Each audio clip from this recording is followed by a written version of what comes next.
अच्छा, welcome to your next physics class. आज हम लोग फिर से इंटीग्रेशन के कुछ बढ़िया बढ़िया सवाल करेंगे।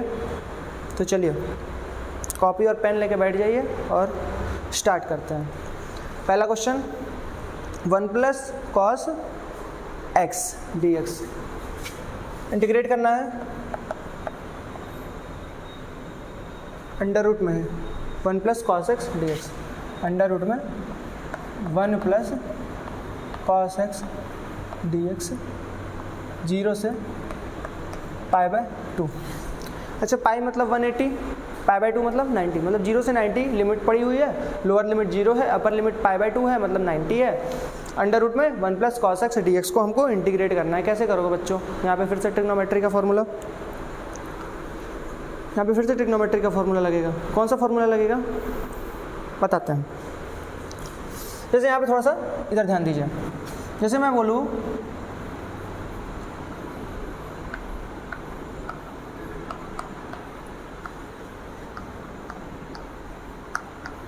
cos 2x क्या होता है? 2 cos स्क्वायर एक्स माइनस 1। 1 को इधर ले आओ। 1 प्लस cos 2x क्या होगा?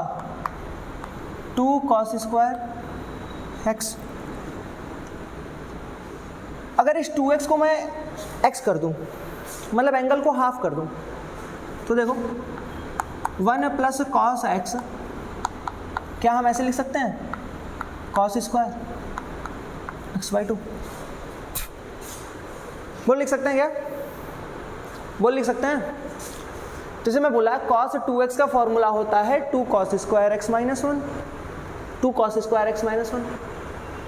हम बोले cos 2x का formula 2 cos square x minus 1 तो होता है। 1 को उधर भेजो तो 1 plus cos 2x is equal to 2 cos square x हो गया।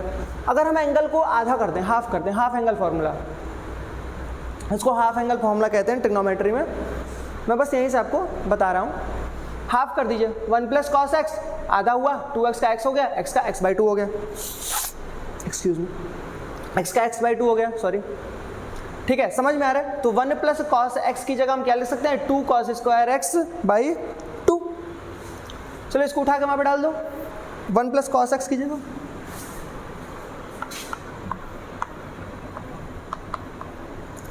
अंडर रूट में 1 प्लस कॉस एक्स की जगह क्या डालें? 2 cos square x by 2, 2 cos square x by 2 D x,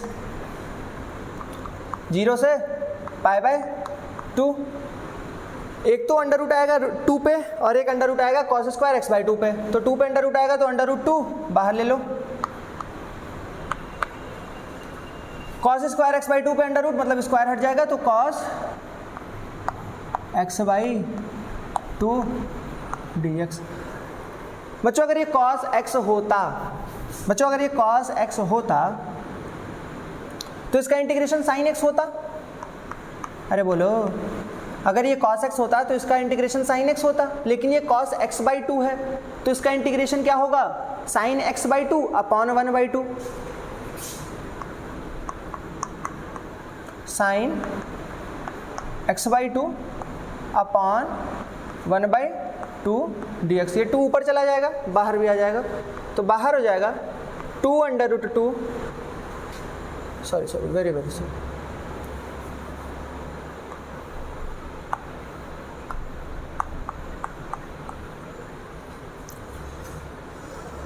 2 under root 2 sine x by 2। एक बार पाई बाई 2 डालेंगे, x की जगह एक बार पाई बाई 2 डालेंगे, अपर लिमिट डालेंगे, और एक बार x की जगह लोअर लिमिट डालेंगे और सब्ट्रैक्ट कर देंगे। तो पाई बाई 2 डालो तो sine pi by 2 by 2 pi by 4 minus sine 0। बच्चों साइन पाई बाई 4 मतलब साइन 45, साइन 45 कितना होता है? 1 बाई रूट 2 माइनस साइन 0, बोलो भाई 0। अंडर रूट 2 से अंडर रूट 2 कटा, क्या आया आंसर? दिख रहा है यहाँ पे, अंडर रूट 2 से अंडर रूट 2 कटा 2 आंसर। यहाँ पे प्लस सी क्यों नहीं लगाया? क्योंकि डेफिनेट इंटीग्रेशन हो रहा था, क्योंकि डेफिनेट इंटीग्रेशन हो रहा था। Very good. मिटा दे रहे हैं।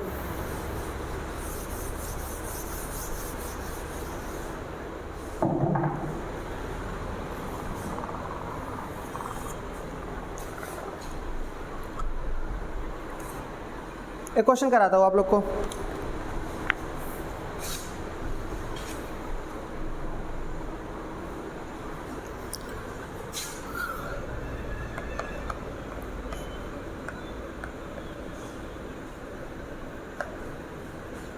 The changes in a function y, यहाँ तक दिख रहा है, and the, ये भी दिख रहा है, and the independent variable x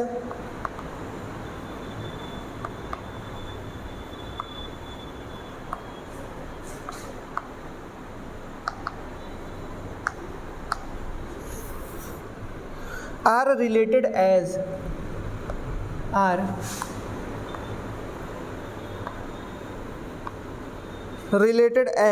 dy by dx is equals to x square.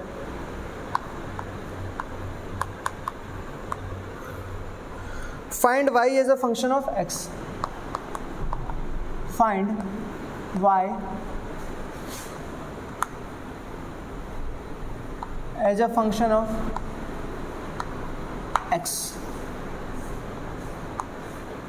इसको कैसे सॉल्व करेंगे?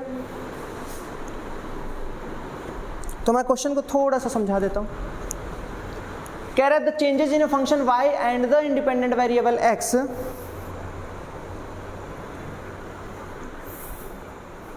and the independent variable x are related as dy by dx is equals to x square. Find y as a function of x. मतलब y का expression हमको निकालना है x के terms में।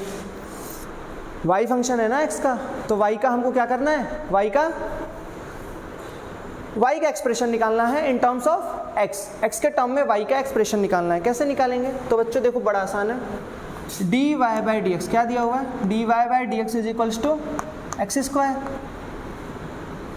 कोई तरकीब नहीं आ रही है, dx को उधर भेज दो,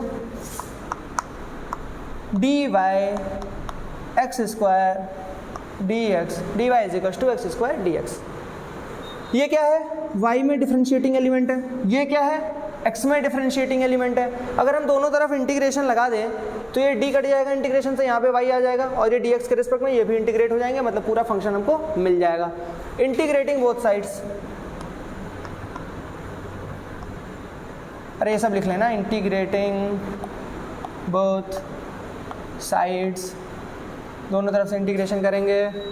दिस इम्प्लाइज दैट क्या हो जाएगा, ये हो जाएगा dy, ये हो जाएगा एक्स स्क्वायर dx, dy का इंटीग्रेशन क्या आएगा y, एक्स स्क्वायर का integration x cube by 3 plus c, यही हमारा क्या हो जाएगा फंक्शन, ये हमारा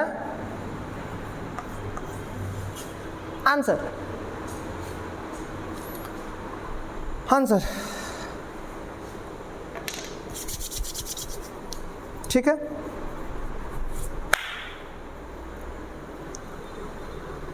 मिटा दें, मिटा दें, इधर वाला मिटा दें, नोट कर लो।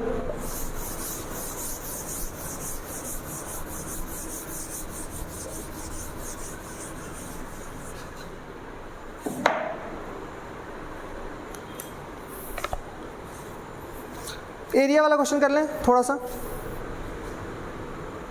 क्वेश्चन लिख रहा, हाँ,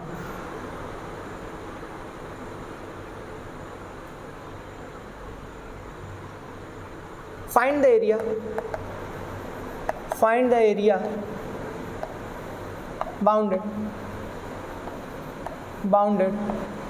by the curve y is equals to 3x square plus 6x plus 7 and x-axis from x is equals to 5 to x is equals to 10।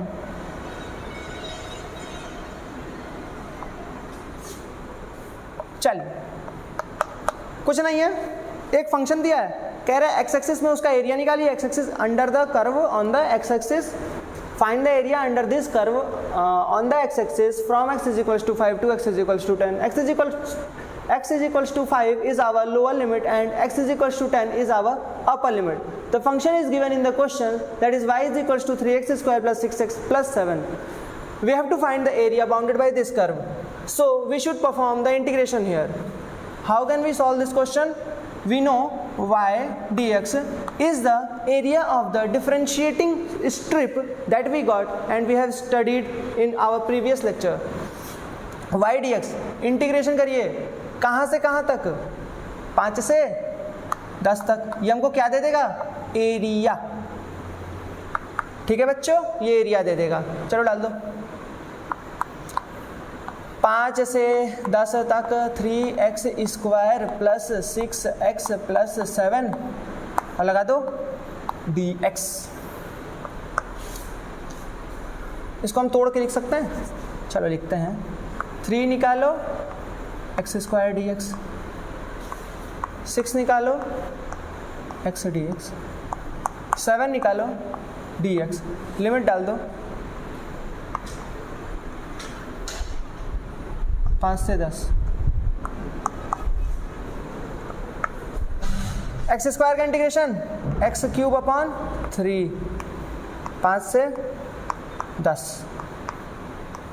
X का इंटीग्रेशन एक्स स्क्वायर बाई 2, 5 से 10, 7, dx का x 5 से 10, हटा, 10 का cube 1000 minus 5 का cube 125, 2 से काटो 3 बार में प्लस 3, 10 का स्क्वायर 100 माइनस 5 का स्क्वायर 25 मतलब 75, 10 माइनस 5 5, 7 5 जा 35,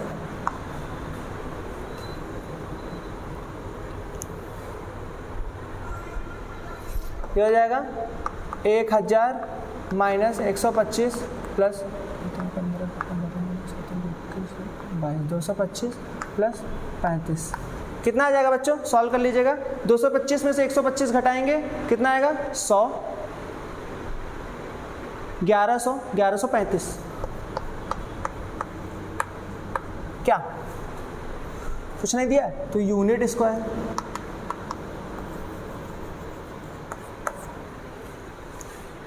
बोले बच्चों समझ में आ रहा है, जो क्वेश्चंस कराए जा रहे हैं वो समझ में आ रहे हैं ना, ठीक है, very good.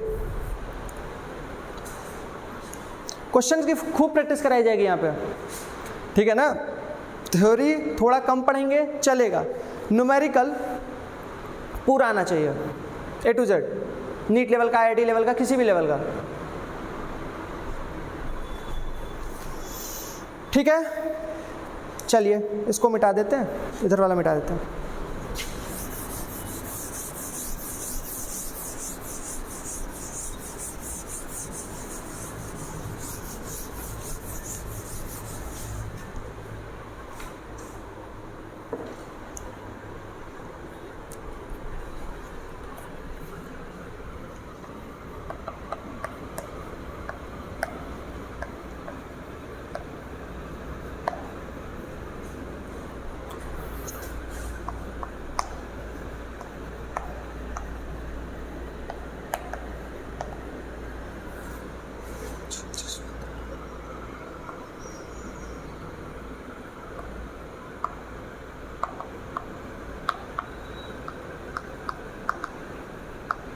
The momentum p of a particle changes with the time.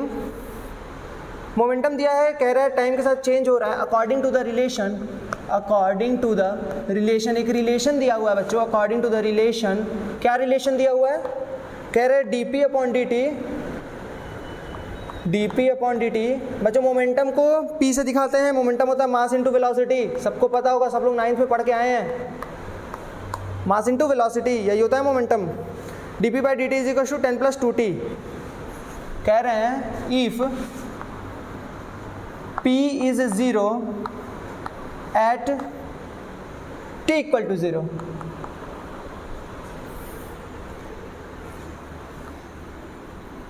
what will be बढ़िया क्वेश्चन है बच्चों, मिस नहीं करेंगे।